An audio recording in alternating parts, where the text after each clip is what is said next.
हमारी संस्कृति, हमारे संस्कार सदा रहें हमारे साथ। सब्सक्राइब करें तिलक।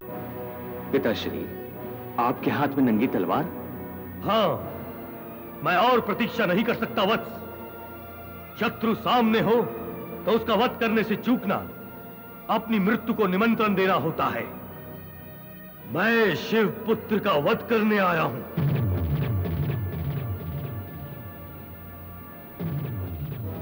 परंतु कैसे? हाँ, शिव पुत्र तो इनके पेट के अंदर है। मुझे तारकाक्ष का पेट चीरना होगा। नहीं स्वामी, नहीं, आप ऐसा नहीं कर सकते। अपने पुत्र का पेट काटेंगे आप? तारकाक्ष को कोई हानि नहीं होगी, उसकी मृत्यु नहीं हो सकती। और हमें शिव पुत्र की मृत्यु चाहिए, तभी तो पिताश्री अमर होंगे।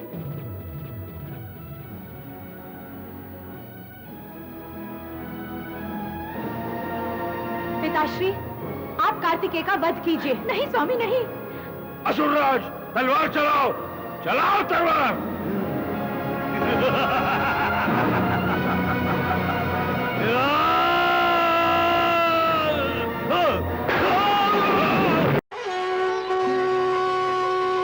आज्ञा पिताश्री। कार्तिकेय को अपने पेट से बाहर निकालो। जो आज्ञा।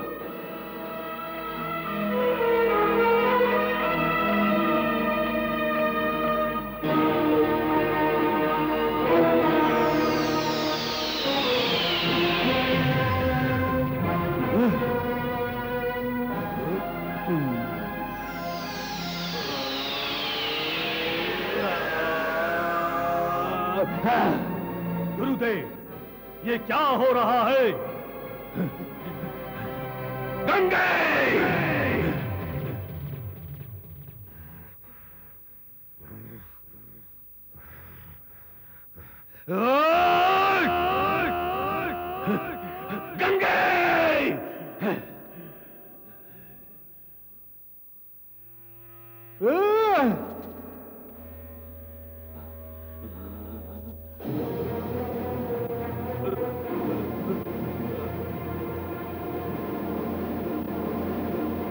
तारकाक्ष, शिव पुत्र को बाहर निकालो, बाहर निकालो उसे। नारायण नारायण नारायण। बाहर आ जाएगा सूरराज, बाहर आ जाएगा, परंतु चीखने चिल्लाने से नहीं। शिव पुत्र के दर्शन करना चाहते हो ना? प्रभु की शरण में जाओ, प्रभु की शरण में। देवर्षि! नारायण नारायण। मैं जानता था आपका स्वभाव क्रोध के भाव के अधीन होकर कुछ ऐसे ही आपको चीखने चिल्लाने पर विवश कर देता है। हे परम तपस्वी, मुझ अग्रज पर तनिक तो कृपा कीजिए। मैं तो केवल ये कहने आया था, प्रभु की लीला जानते हुए भी आप अनजान क्यों बन रहे हैं? आप कहना क्या चाहते हैं देवर्षि?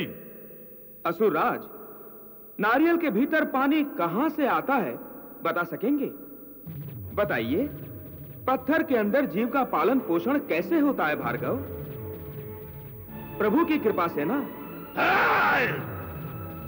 मैं सत्य कह रहा हूं ना ऋषिवर? एक पुरुष के पेट में कार्तिकेय का गर्भस्थ कैसे हो सकता है? ये जो कुछ भी हुआ है प्रभु की कृपा से ही हुआ है। देवर्षि, प्रभु की कृपा कहकर आप मेरे गांव पर नमक छिड़क रहे हैं। नारायण नारायण नारायण नारायण। प्रभु की कृपा से जो कुछ भी हुआ हो, परंतु अब आपके प्रभु की कृपा से शिव पुत्र मेरे हाथों से नहीं बचेगा। मैं शिव पुत्र का वध अवश्य करूंगा। कैसे? तारकाक्ष के पेट से बाहर निकालोगे तभी ना? मैं निकालूंगा उसे पेट से बाहर। अर्थात अपनी मृत्यु को स्वयं कारावास से बाहर निकालोगे ताकि वो। देवर्षि, मैं सब समझता हूं। आप अवश्य देवताओं के प्रतिनिधि बनकर कोई चाल खेलने आए हैं। नारायण नारायण। कुछ नहीं होगा देवर्षि, कुछ नहीं होगा। अब जो कुछ होगा तो वो होगी शिवपुत्र की मृत्यु, शिवपुत्र की मृत्यु। नारायण नारायण नारायण विष्णु! तारकाक्ष! शिव पुत्र को बाहर निकालो! शिव पुत्र को बाहर निकालो!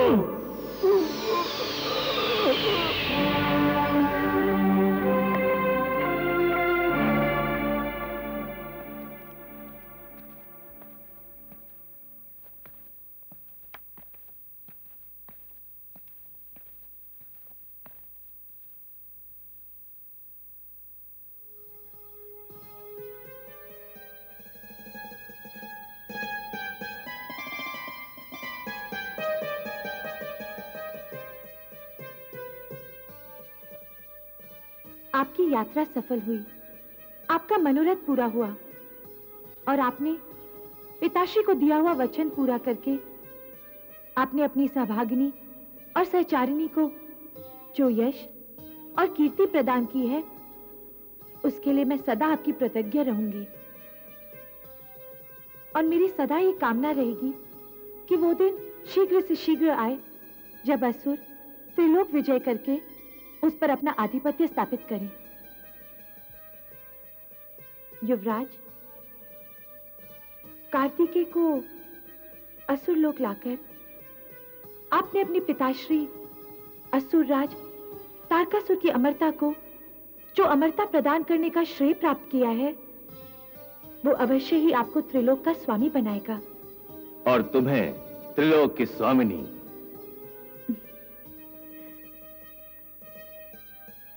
मुझे आप पर गर्व है स्वामी। जो कार्य युवराज विशालाक्ष और विद्युन्माली न कर सके, स्वयं असुरराज न कर सके, वो आपने कर दिखाया।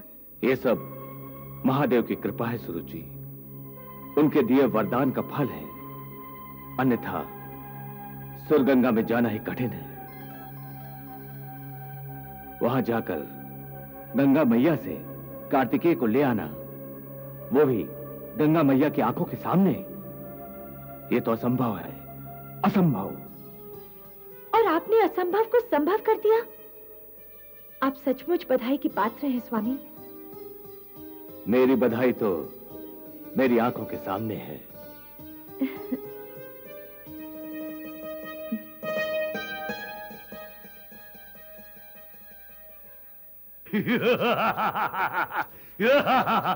समाधान हो गया गुरुदेव, समस्या का समाधान हो गया। तारकाक्ष का तो कुछ भी कर लो, शस्त्र से घात दो अथवा पर्वत से नीचे फेंक दो, विष दे दो अथवा उसका गला दबा दो, उसकी मृत्यु हो ही नहीं सकती। उसे मृत्यु मिलेगी तो केवल शिव जी के हाथों। मैं ठीक कह रहा हूं ना गुरुदेव? तुम्हारे मन में क्या है तारक, वो कहो। मैं तारकाक्ष का पेट फाड़ने जा रहा हूं। उसके पेट में मेरी मृत्यु विश्राम कर रही है। मैं उसे अंतिम नींद सुला देता हूं।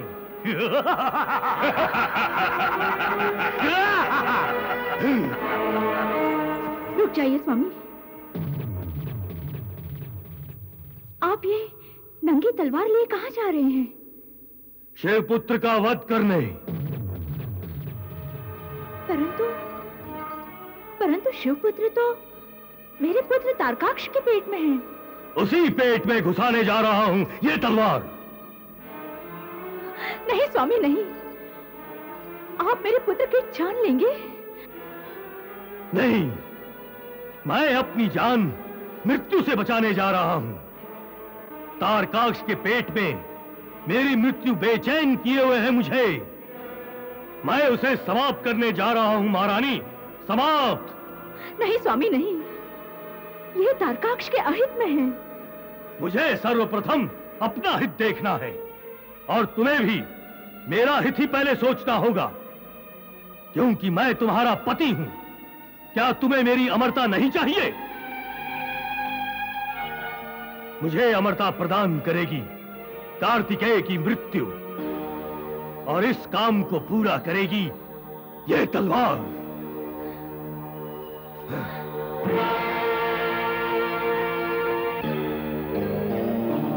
नहीं स्वामी नहीं। महादेव, भोलेनाथ, हे देवाधिदेव, हे त्रिशूलधारी, अपनी आंखें खोलिए प्रभु, जागिए, अपनी तपस्या से जागिए प्रभु।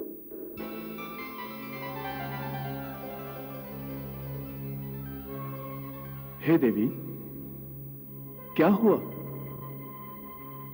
आप इतनी विचलित क्यों दिखाई दे रही हैं? प्रभु, तारकासुर कार्तिकेय का वध करने जा रहा है। प्रभु, आप मुस्कुरा रहे हैं। हमारे पुत्र की जान पर बनी है और आप मुस्कुरा रहे हैं। हे देवी, आपका दृष्टिकोण केवल एक मां का दृष्टिकोण है। तनिक ये भूल जाइए कि कार्तिकेय आपका पुत्र है और फिर निर्लिप्त होकर। नहीं प्रभु, मैं निर्लिप्त होकर नहीं देख सकती। आप तो योगी हैं, आसक्ति निरासक्ति से परे हैं। आप किसी भी घटना को निर्लिप्त होकर देख सकते हैं, लेकिन मैं नहीं। हे देवी, मैं और आप अलग थोड़े ही हैं। जो मैं हूं वही आप हैं और जो आप हैं वही मैं हूं। आप अपने पुत्र की रक्षा की चिंता में हैं और मैं अपने भक्त की रक्षा करने का प्रयास कर रहा हूं। यदि आप अपनी इस माया से बाहर निकलकर देखेंगी तो ये जान जाएंगी कि जब मैं अपने भक्त की रक्षा करूंगा तो उसी में हमारे पुत्र की रक्षा भी हो जाएगी।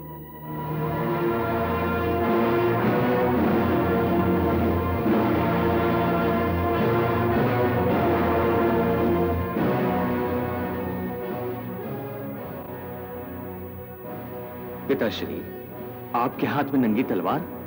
हाँ, मैं और प्रतीक्षा नहीं कर सकता वत्स। शत्रु सामने हो तो उसका वध करने से चूकना अपनी मृत्यु को निमंत्रण देना होता है। मैं शिव पुत्र का वध करने आया हूं।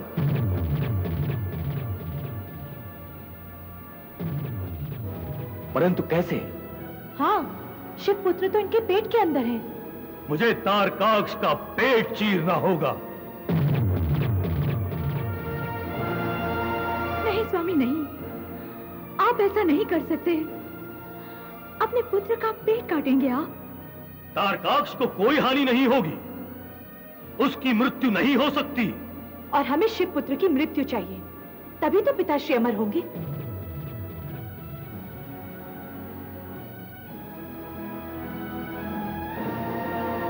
पिताश्री, आप कार्तिकेय का वध कीजिए। नहीं स्वामी नहीं। असुरराज, तलवार चलाओ, चलाओ तलवार।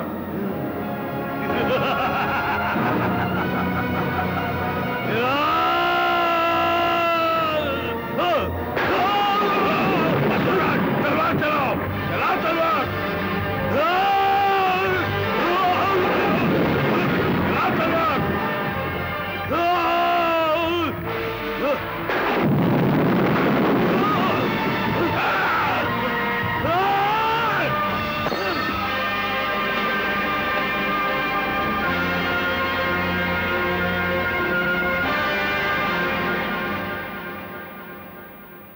नारायण नारायण नारायण। प्रणाम माता। अब क्या होगा माता? शिवपुत्र तारकाक्ष के पास सुरक्षित है। इस सत्य का साक्षात्कार तो तारकासुर को भी हो गया है और भार्गव शुक्राचार्य को भी। अब सृष्टि का विकास होगा देवर्षि, और क्या होगा? नारायण नारायण। सृष्टि का विकास? हाँ देवर्षि, कार्तिकेय का जन्म ही सृष्टि विकास का पहला चरण है और इस महत्वपूर्ण कार्य में तारकाक्ष और तारकासुर दोनों ही अनजाने में अपना योगदान दे रहे हैं। नारायण नारायण नारायण नारायण। असंभव, असंभव। मैंने अपने एक हाथ के प्रहार से पर्वतों को चूर चूर किया है और आज एक बच्चा एक बच्चे को मार नहीं सका मैं। धीरज रखो तारक। शक्तियां तो पूरे ब्रह्मांड में हैं। शक्तियां देवताओं के पास भी हैं, असुरों के पास भी, तपस्वियों के पास भी हैं और गंधर्वों के पास भी। ये जो तीनों भगवान हैं ना, ब्रह्मा, विष्णु, महेश, ये लोग भी शक्तियां प्रदान करते हैं। नहीं, गंगा इनकी चहेती भी है और शिव शक्ति पार्वती की बहन भी। वो तो कार्तिकेय की रक्षा के लिए अपनी सभी शक्तियों का प्रयोग करेगी ही। तारक, ऐसा नहीं है कि तुम उस बच्चे का वध नहीं कर सकते ही। कर सकते हो, अवश्य कर सकते हो, परंतु तब जब तुम्हारे विरोधी की सारी शक्तियां क्षीण हो जाएं, निष्प्रभ हो जाएं, तब। गुरुदेव ठीक कह रहे हैं स्वामी। आप क्रोध के आवेश में आकर अपने मन की शांति खो रहे हैं। मन की शांति कैसे नहीं खोऊंगा? मैं और मेरा शत्रु इस राजमहल की एक ही छत के नीचे है। वो बच्चा है, उसे अपनी मृत्यु से भय नहीं, मुझे तो है। मैं अपनी मृत्यु के साथ कैसे रह सकता हूं? कदापि नहीं रह सकता। कैसे भी मुझे कार्तिकेय का वध करना ही होगा। असुर राज तो शिव पुत्र का वध नहीं कर सके, परंतु आपको उसका वध करने से कौन रोक सकता है स्वामी? वो आपके अधिकार में है। आपने उसे अपने पेट में धारण कर रखा है। आप उसका वध करके पिताश्री की चिंता सदा के लिए दूर कर दीजिए। मैं कहती हूँ, मार डालिए इसे, वध कर दीजिए इसका, जला दीजिए इसे। स्वामी, जला दीजिए इसे, जला दीजिए इसे।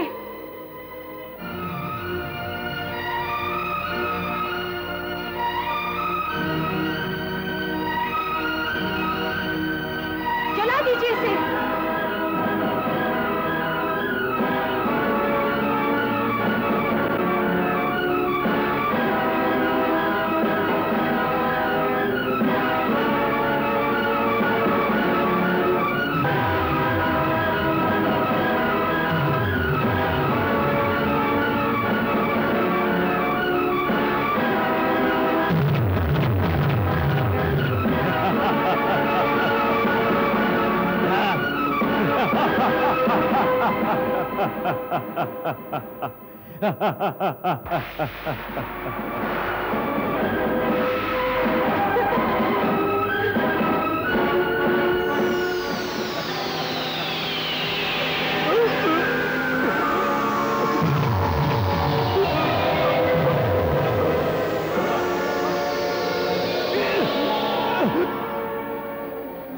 ये क्या हुआ स्वामी?